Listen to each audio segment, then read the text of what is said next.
Good afternoon and welcome to our What's Buzzin' at Georgia Tech webinar series. Today we are joined by a very special guest, Dean Stein, bringing you the last Tech Talk of the semester. We know it has been a long semester, very fun semester and engaging, but we are getting near the end of another great fall semester, heading into the spring semester. Dean Stein is here today to just share a few updates, some helpful tips, and also just to kind of hear from you. Answer any questions that you may have, and just kind of see, what's going on with your student from the parent perspective and the family perspective. It's always important for us to kind of know and just talk through things as we try to get through this together. Please give me 1 second as I upload our PowerPoint presentation, and then I will turn it over to Dean Stein. If you have any questions, please feel free to utilize the Q&A chat box, and then we'll get to those at the end.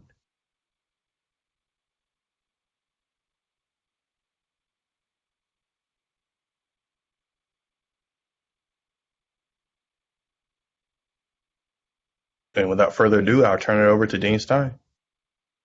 Okay, can you hear me? Yes? Yes. Okay, wonderful. Well, good afternoon, everyone, and I am speaking to you from my office here at Georgia Tech. It is a beautiful day in Atlanta, 64 degrees, bright sunshine, and we are in the final days of this academic semester. After today, we have 4 class days left, Thursday and Friday of this week, and Monday and Tuesday of next week. So we're in the final stretch, and the finish line is in sight, but there's a lot of work and a lot of things that need to happen between now and the end. So I'm sure that your students are talking to you about that, or not talking to you about it, depending on how they think about this stuff. And but I do want to say that it's not an uncommon time for students to be a little stressed in light of everything that's on their plate. This week typically is the final things are due, papers are due, it's the final stretch. Might be the last exam before a final, happened last week or this week. So it's a pretty busy, active time for students, and honestly, somewhat of a stressful time.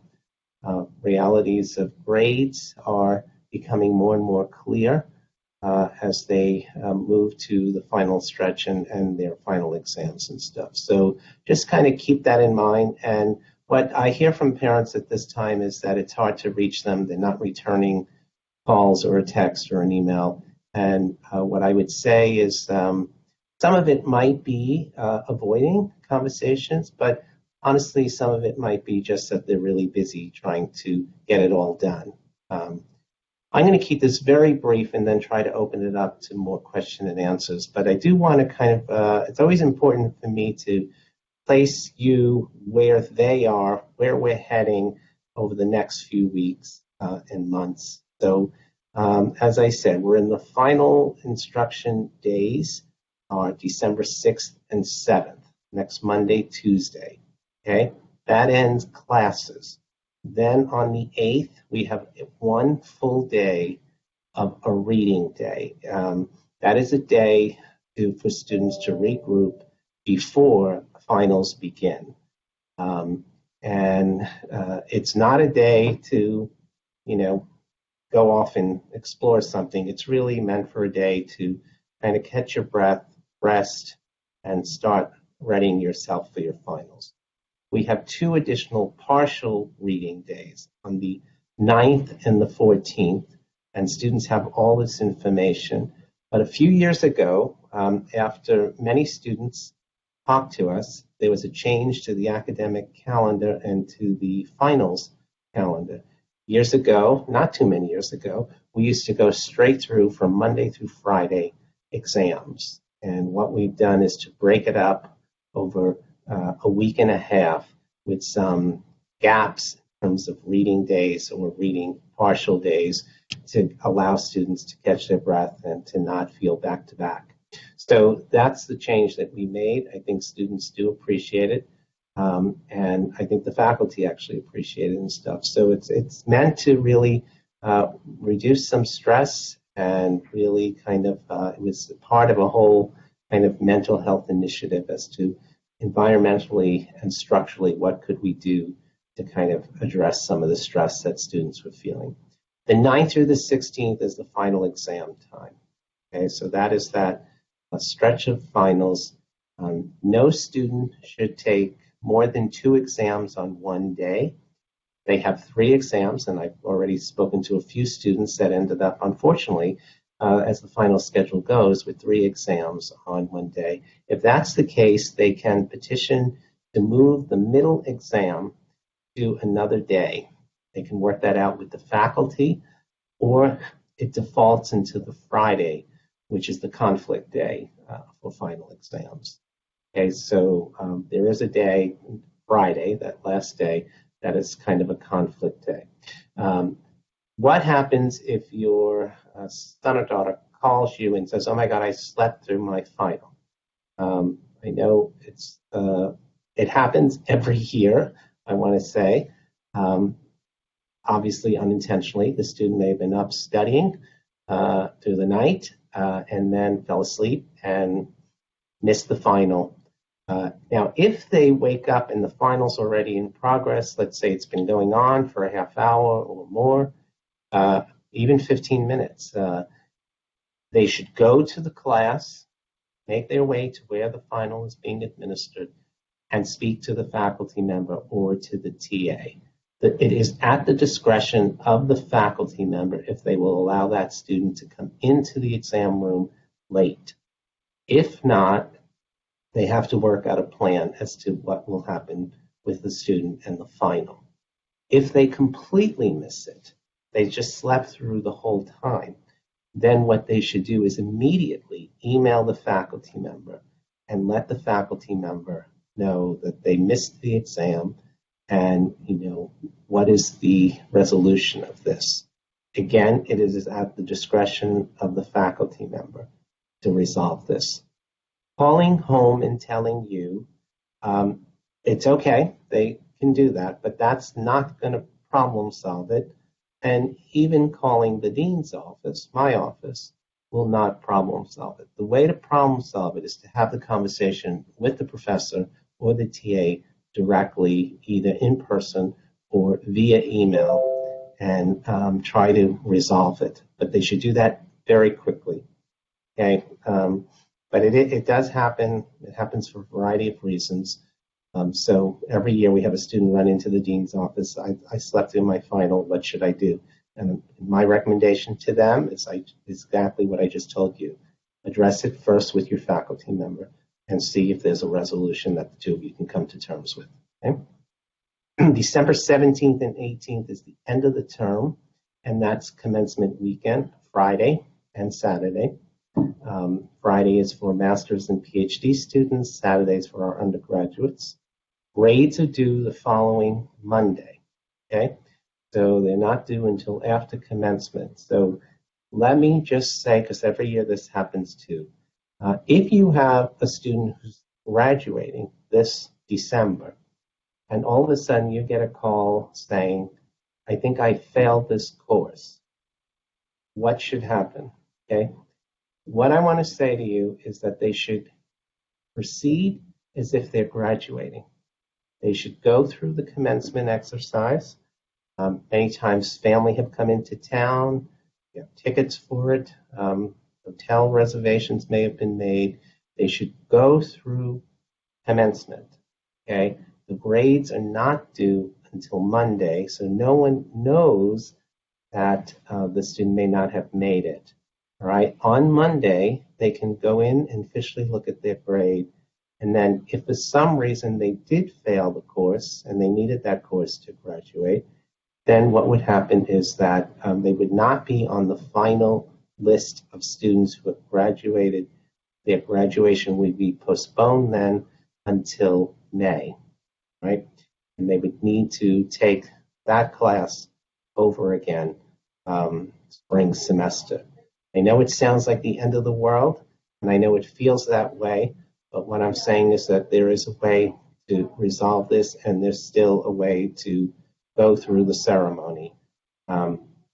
Georgia Tech, I appreciate this because I've worked at universities where grades were in for graduating students prior to commencement, and if they didn't make it for some reason, we would stop them from marching and going through commencement, and families were already in town and stuff. So here, at least we allow our students to go through ceremony and then problem solve it the next week when grades are officially due.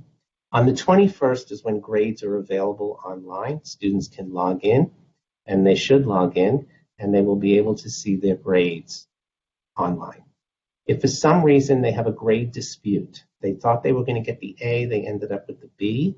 They thought they were going to get the C, they've ended up with the D. Whatever it is, the way to resolve that is through an email to the professor or the TA, just saying that I've reviewed my final grades and I see my grade has landed X, wherever it is, and can you help me understand my calculation is such that I thought I would end up with X grade, whatever they thought.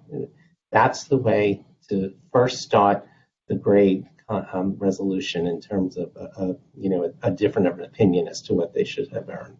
Okay? If they need guidance on that, they can always contact the dean's office and we'll walk them through. There is a whole process, and there's a 3-part process to resolving a grade conflict. But the first step is to try and resolve it with the professor.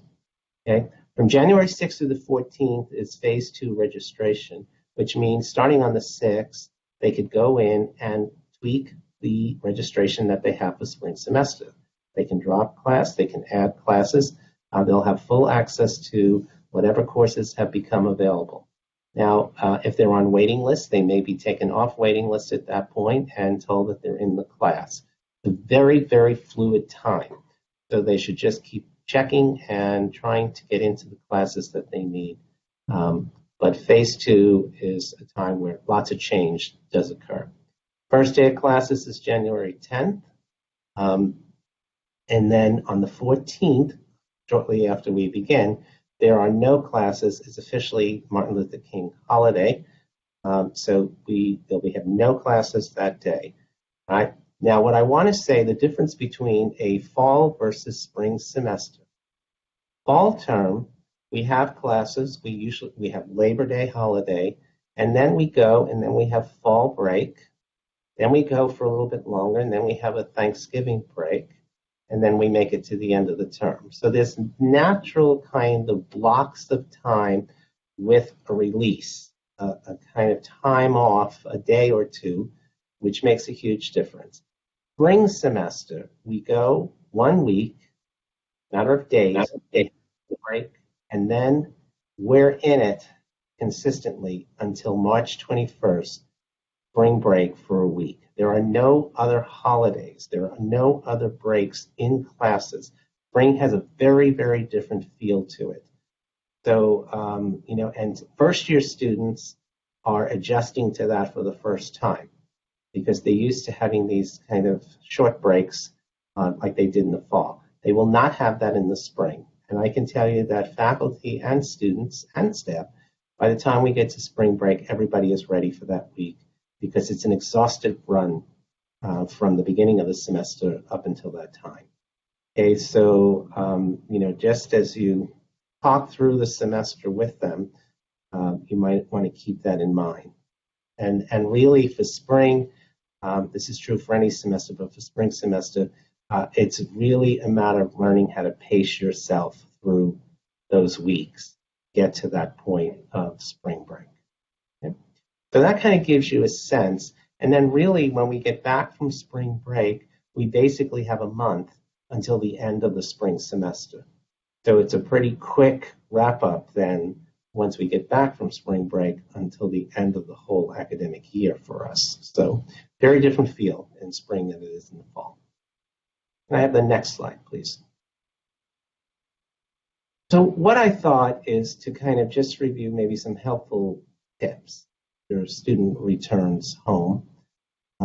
There are certain things that I think as parents, and I am a parent, that we naturally kind of are inclined to do. And I would just say, one, probably realize that by the time they get home, if they've been here, by the time they get home to you, A, they're going to be very tired because they have been studying and taking finals. They're going to be exhausted. Okay, they're probably going to want to sleep a lot. Okay, they're probably not going to want to talk too much about how it went, grades, things like that. Okay, and they're going to take some time to adjust being back home. Plus, you have Christmas holidays, whatever holidays are going on in your family at that time. They'll be involved in that. So one tip is, as they come home, don't let the first conversation or the first question be about grades. Okay? Even if you know the student has earned a 4.0 or close to it, which would be a faculty honors here, whatever.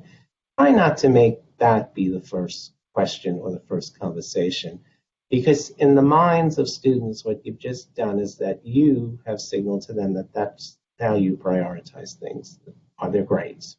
Okay, and I would suggest that you spend more time talking about how the semester went when they're ready to speak about it. Just more anything but grades, honestly. And then at some point you can get to the conversation on grades. Okay. Careful not to say you're not spending enough time with family while you're at home. Again, I hear this from students all the time. My parents were complaining that I didn't spend enough time with them or whatever. Especially our first year students, and I don't know who's on the call, how many of you are first or second or third, but they want to reconnect with friends that they haven't seen in a long time from high school, and spend time with them. So it's this balance of spending time with family versus spending time with friends. So just keep that in mind. Your thought is that they're going to come home and they may just want to be with you all the time, and they may have a very different thought about that, or they may not even be thinking about it, quite honestly, and then they just start doing things. I wouldn't say, why are you sleeping so late, even if they are. Remember that college students have a very, very different schedule than the rest of us, okay, as to what time they go to sleep, what time they wake up. And if they're home and they don't have 8 a.m. or 9 a.m. classes, probably most likely they're just going to want to sleep in to catch up.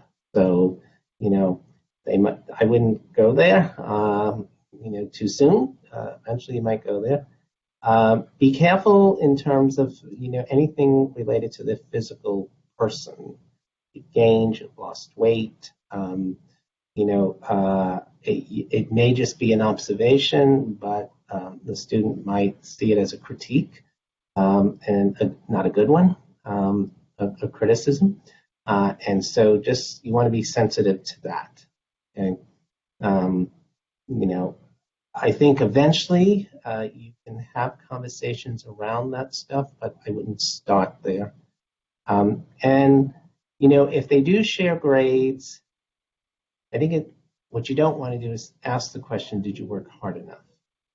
Okay, I think I'd start from the place of that they did, and then just maybe really the conversation would be, what have you learned after the semester, and is there anything you would do differently? Okay, because what we really want, that's the question I would be asking students, if I was sitting with them, is like, all right, after a whole semester, this past semester, what have you learned? What would you do differently at this point? What would you do differently, say, for spring semester? And then what we're looking for is, I'd manage my time better. I'd get help more quickly in terms of tutoring. I'd actually go to recitation. I didn't go to it all year. I would connect with my faculty or my DA much sooner. I would study more. I would study smarter. These are the kinds of things that we really want them to be critiquing for themselves, to say, these are the lessons that I've learned. Most students, first-year students, again, I would say, I would manage my time better. Okay? They believe that they're managing their time until they get to the end of the experience, and then they realize, like, whoa, I didn't manage my time very well this semester. I got caught up in too many other things.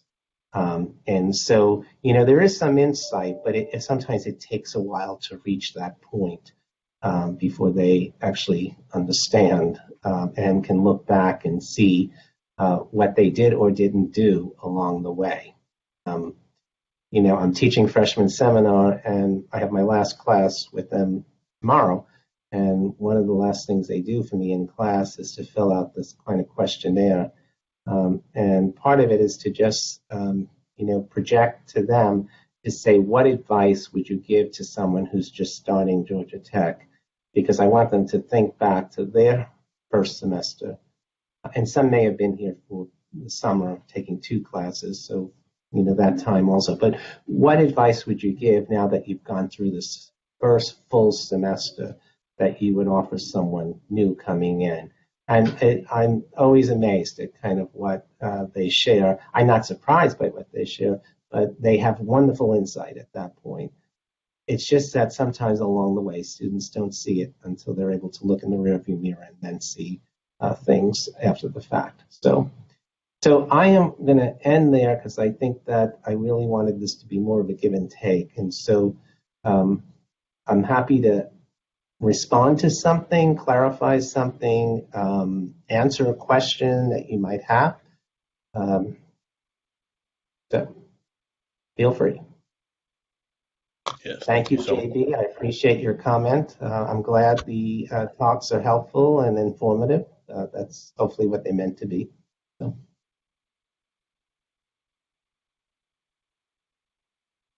Dean Stein, just going back to that, the grades and the topic of that, what advice would you give to a parent or a family member who the student just really feels really, really bad about how things transpire? They're sort of in tears, and they're just really confiding in their parents that they kind of let them down.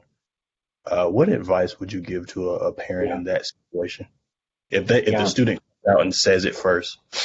Right. If the student introduces it and stuff. So let me just say that, hand in hand typically with grades goes worries financially in terms of tuition and investment. Okay, they go hand in hand for students and honestly for families.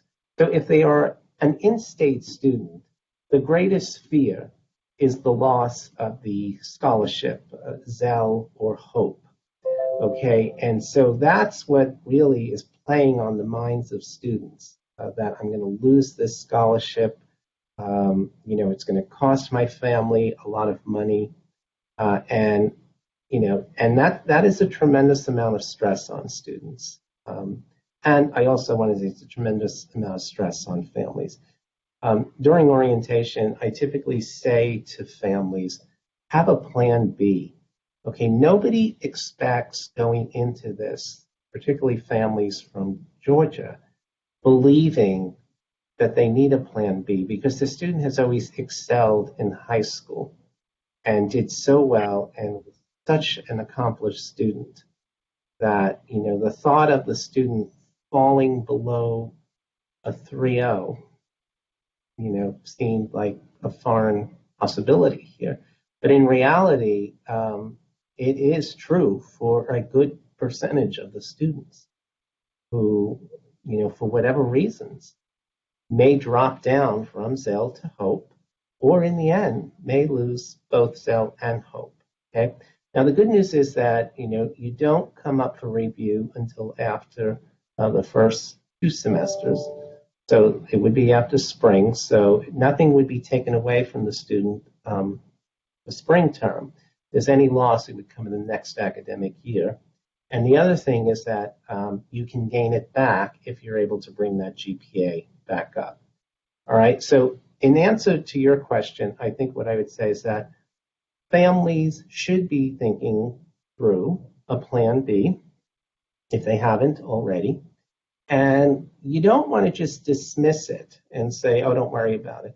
But you want to reassure the student that, we figured out how we can do this. Okay. And, you still have the chance to regain this scholarship. So, we want you to continue to work hard. But we figured out a plan here, right? and reassure them, because I think if you reassure them on that issue, you're going to help reduce some of the stress. They're still not going to feel good about like grades that they may have earned, because they're not used to it either. You're not used to it. They're not used to it. It's a different reality. And I say this all the time, and you've heard me, if those of you that have listened to me, heard it more than once. Failure in the minds of our students does not translate to really F's and stuff. Failure might be B's. When you're a straight A student, your whole school career, and then you come to Tech and you earn your first B or C, that does not feel good. And so, I think that you need to kind of help them understand that this is okay. This does not mean that you're not smart anymore. Okay. That's what we have to keep reassuring. That's what I'm trying to reassure students. And in my class, I ask students to say out loud what they've earned on grades, on tests, because I want students to hear, I earned an 89 or a 92, but I also want them to hear students that say, I earned a 60, because I think you're trying to normalize, and especially in that first round of exams, you're trying to normalize some of what students are going through here. It's just that everybody's pretending that it's great, when in reality it's not at times. Okay? Yeah. And something else I would like to highlight too, something that's kind of somewhat of a hidden gem amongst our parent and family members, that we do offer academic coaching, and that sometimes, when the student is struggling in the classroom, it may not often be that they can't grasp the concept. Sometimes it's a little deeper than that. Managing anxiety, stress, time management skills, setting goals throughout the semester. Sometimes it's just more so on the softer skill side that the student needs assistance with. And so here at Georgia Tech, we have academic coaching in which students can utilize free of charge here on campus. And it's something that I would highly, highly recommend, that has done wonders for many, many students, if it can be beneficial to your student, if you do see fit.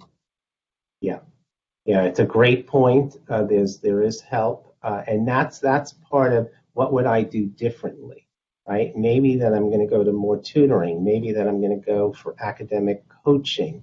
Again, what we're trying to normalize here is the fact that in life we all need help sometimes, and it's okay to ask for help. So I see a question regarding the provost scholarships. Yes. If they can be gained back. Okay, so what I would say is contact the Office of Financial Aid and have them review the scholarship that your student received. Okay, they're in the best position to answer that question. All scholarships and every scholarships are very different, and their language within the scholarship clarifies things, whether it's a scholarship outside of Georgia Tech or internal to Tech. So either if you have a copy of the scholarship paperwork, you can read through it. But if not, I would contact the financial aid office and just ask this question, hypothetically, if you fell below the minimum GPA that was required, can this be gained back at a later time? Great question. What type of priority on students? Yeah, go ahead. I was going to say, maybe perhaps email us, unless you know the answer, Dean Stein, and we can maybe direct it to athletics. Yeah, I don't know the answer to the volleyball question. I'm sorry.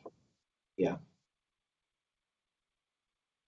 Dean Stein, I also have another probing question as well. So say, for instance, if a parent or family member is having a conversation and they observe that their student may need some mental health resources and assistance, will Georgia Tech be offering that over the break, or should they, call a number, or, what does that look like in terms of getting mental health assistance over the break? Sure.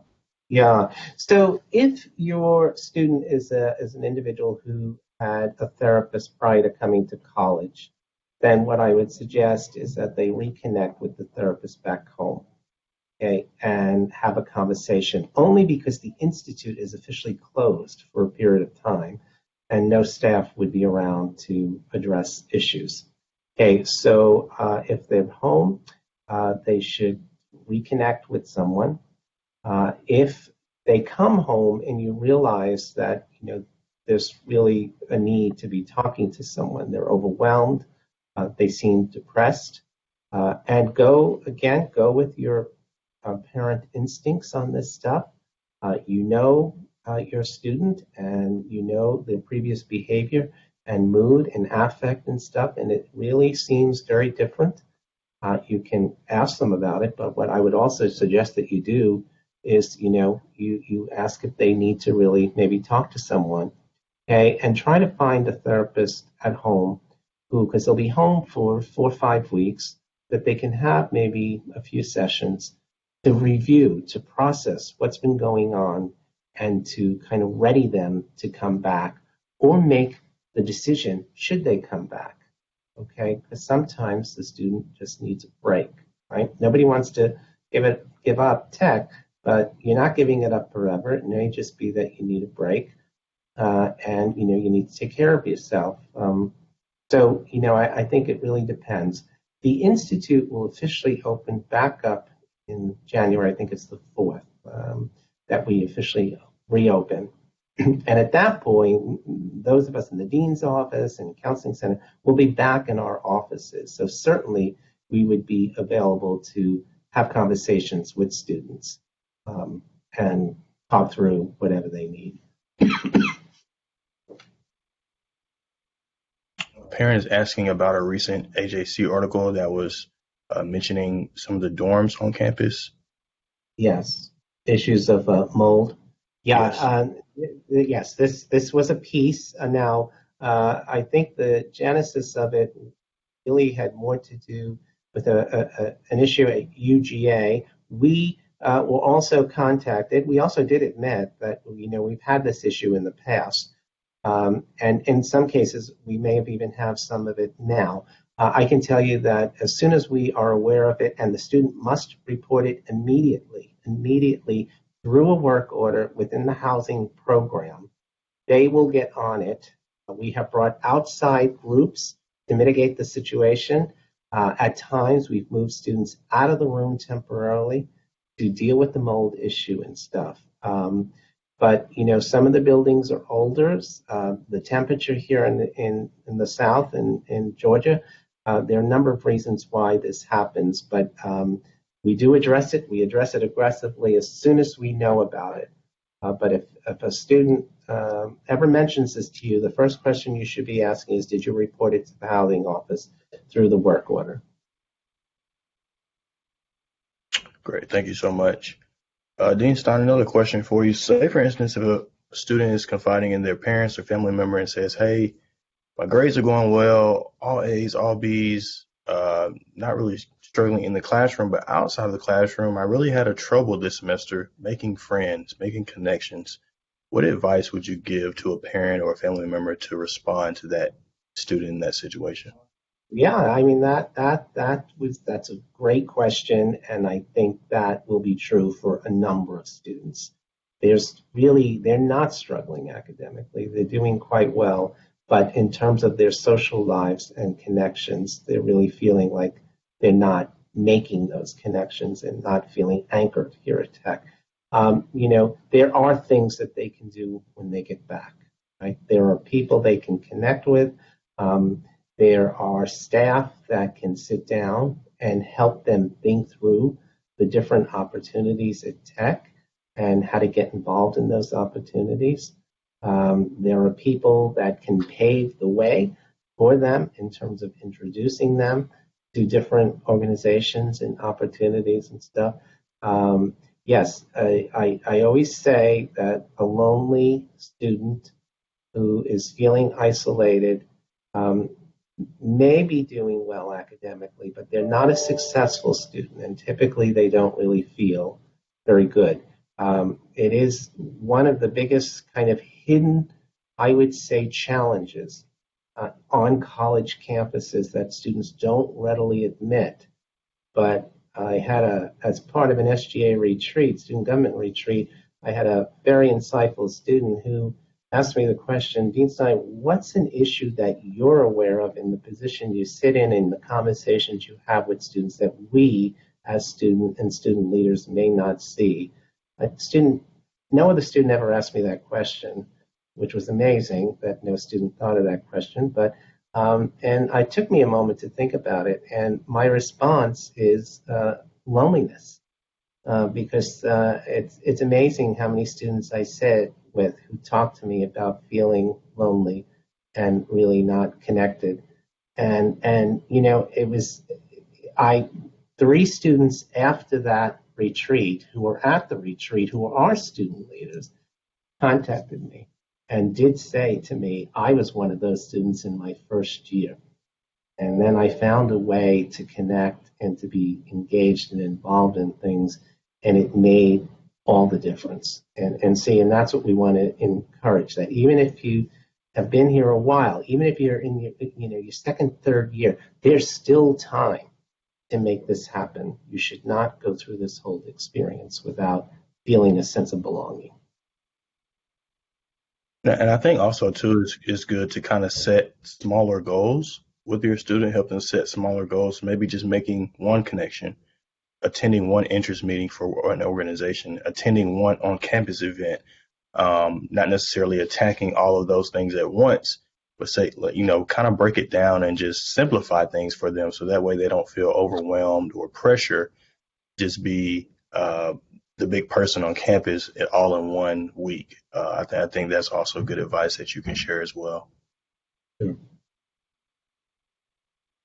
I know that in general, spring break is far away from Easter, and GT is a month earlier. But I think colleges should try to have spring break the same week as Easter.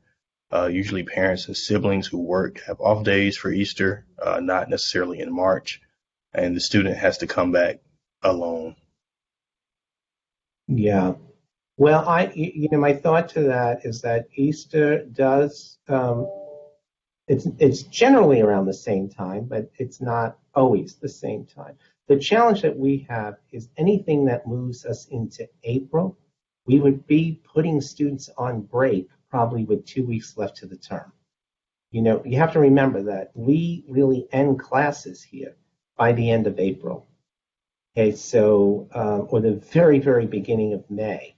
It's not like up in the Northeast or whatever, where, the semesters go until the end of May.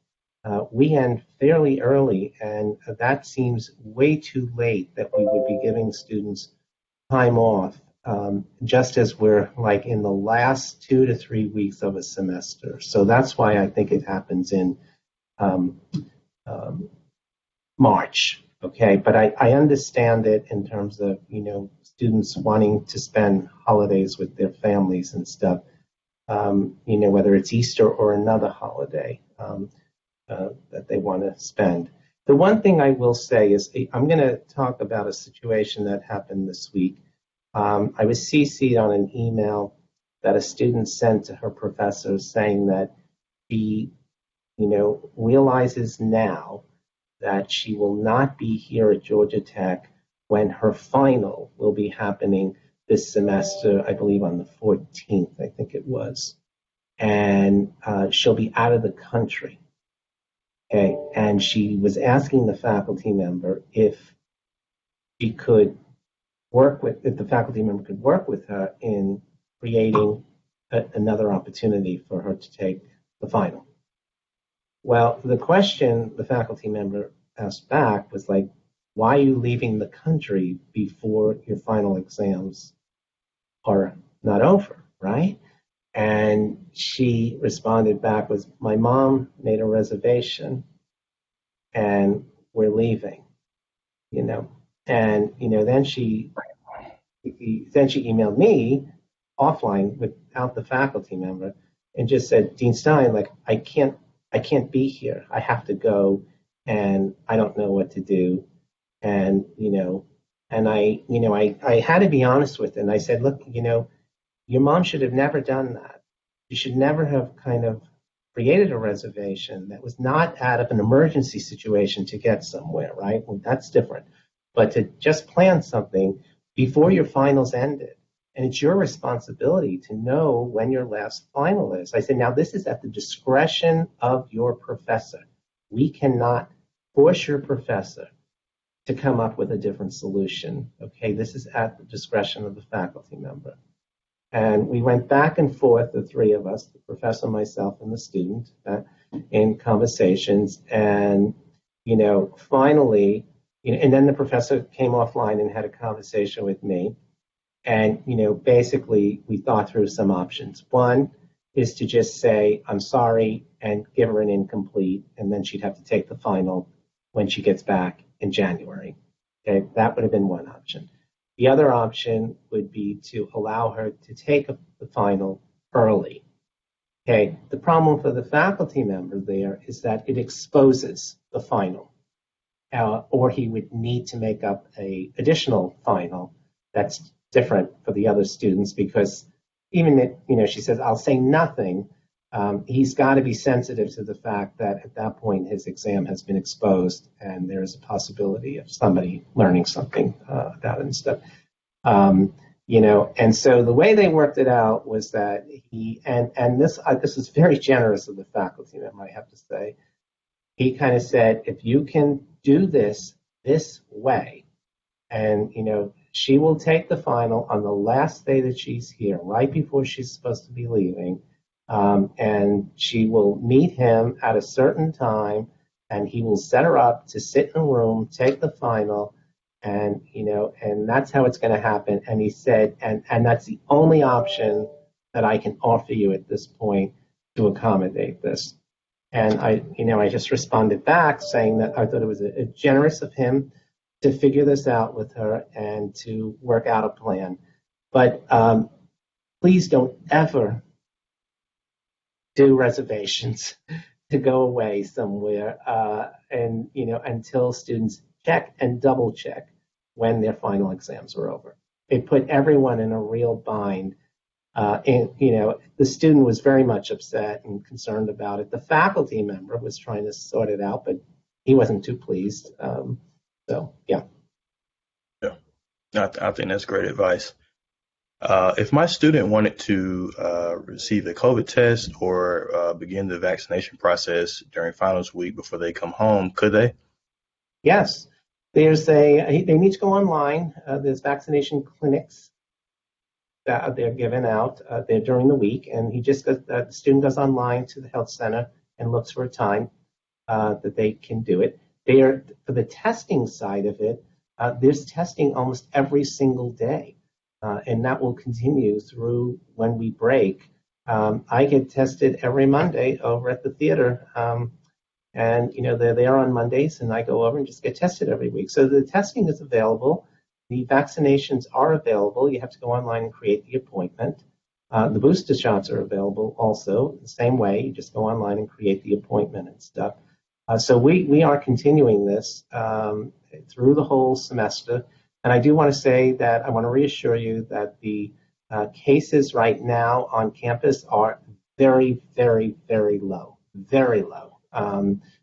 We are in a really good spot, and we are obviously tracking all of the new information that's coming out with this new variant and stuff, and staying on top of that. But we're in a solid position right now. Any plans to ask or mandate students to quarantine coming back from break if they have been overseas? And that's a recommendation that we will be talking to students about, but we can't mandate it. But it's a strongly advised and a recommendation. Parent has a clarifying question. Can students who live off campus receive a booster as well? Absolutely. Now, the boosters are available to students regardless of where they live. So yes, on campus, off campus student, definitely. Yes. Laura is asking, how has the flu been on campus this semester? We're just starting to see evidence of it. There is a flu clinic tonight. I believe it's from 3 to 7. It was advertised this week. But again, students are pretty distracted right now with classes and stuff. But they can go over. It's a walk-in clinic. They can go over to the health center and get a flu shot. So we're just starting to get some feedback from students saying, I can't go to class because I've been diagnosed with the flu. But again, we're at the very, very early stages of this. And obviously, we're all hoping we can get to the end before we have a major breakout.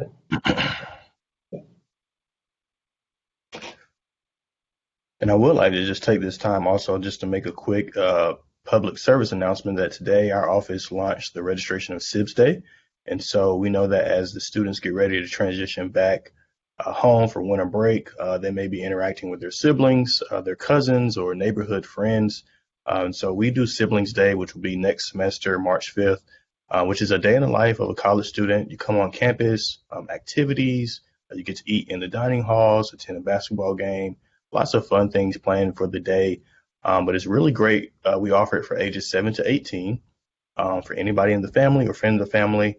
But just a quick plug to go ahead and, because you're going to see the sibling kind of attaching back to their sibling, and then they have to leave and come back to college. So you could just say, hey, let's do Sibs Day. I think it'll be great for the cousin, the sibling, the reconnect, the family friend. So I definitely would like to encourage you to register on our website, parents.gatech.edu. Under the Sibs Day tab. We do have registration live today, and tickets do sell out fast, so I highly encourage you to go ahead and get on top of it ASAP. But I think it'll be a great treat, a great nugget to mention over the winter break.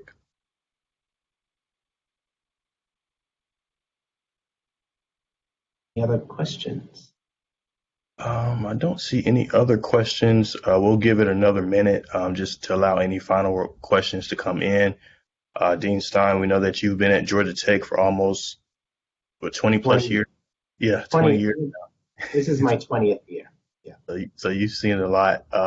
Any final remarks or just advice to the parents or any family members as they get ready to welcome their students back home? Yeah, look, what I would say is welcome them with open arms, whether they're 30 minutes away or across the world. Talk to them about how great it is to have them home and see them.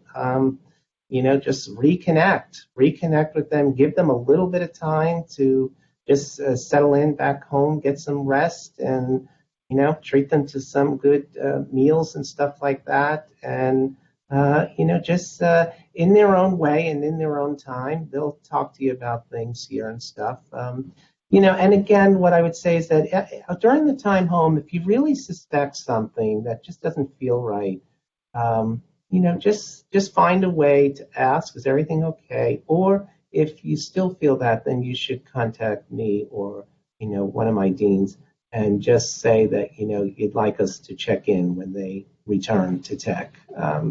It may be that you don't really know what's going on, but you just have a feeling that something is going on. But I think it's really about being with them and really celebrating them being back home and celebrating the holidays together, and talking about Tech and life. So yeah. I want to wish everybody happy holidays, whatever holiday you celebrate. I hope you have a peaceful and enjoyable holiday season, and Happy New Year. Yeah, thank you so much for that, Dean Stein. And I will also say, too, I see there's a question about Grandparents' Day. For Grandparents' Day in the spring, we decided to postpone that until spring 2023, just due to the new variant kind of coming about. So we thought that it would be safer just to kind of postpone that, let things kind of play out a little bit more. But we haven't forgot about you. We're definitely keeping you all on our radar. So definitely continue to just be on the lookout for that. But we want to make sure that everybody is safe. And I see there's a question about the recommended quarantine period. I believe it's 10 to 14 days, if I'm not mistaken. Yes. For a quarantine period. And then lastly, just to kind of piggyback off Dean Stein, I will also just encourage you all, just encourage your student and your family to do at least one thing that's fun. Sometimes the students get so caught up in their studies and they go really hard in the classroom and try to impress you and the family and themselves that they sometimes forget to just have fun. And so I would just recommend that, you make sure that, they do something fun with their friends or just you as a family. Just do at least one thing that is fun to just kind of take some weight off their shoulders.